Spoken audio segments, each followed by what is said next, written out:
White House seeks $44 billion in hurricane aid from U.S. Congress. Washington, Reuters. The White House on Friday said it had asked Congress for $44 billion in supplemental disaster assistance to help those affected by the recent hurricanes that hit Puerto Rico, Texas, Florida and the U.S. Virgin Islands.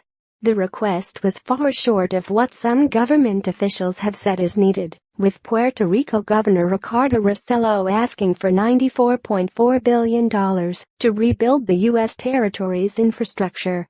Texas was seeking $61 billion and Florida had asked for $27 billion. This request does not come close to what local officials say is needed. Democratic U.S. Representative Nita Lowey of New York, whose state has strong ties to Puerto Rico, said in a statement.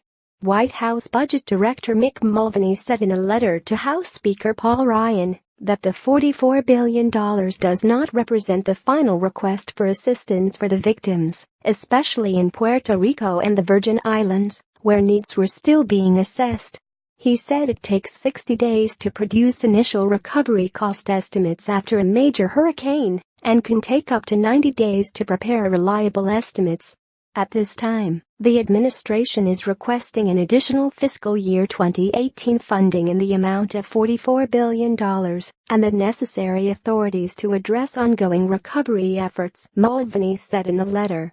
Ryan said in a statement that the House of Representatives would review the request and work with the administration and members from affected states to help the victims get the resources they need to recover and rebuild.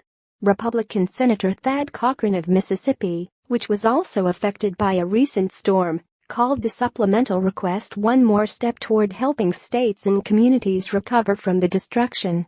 However, Senator John Cornyn of Texas, the number 2 Republican in the chamber, dismissed the latest request as wholly inadequate for his state, the Dallas Morning News reported. Reporting by David Alexander, David Shepardson and Jeff Mason. Editing by Susan Heavey and Tom Brown.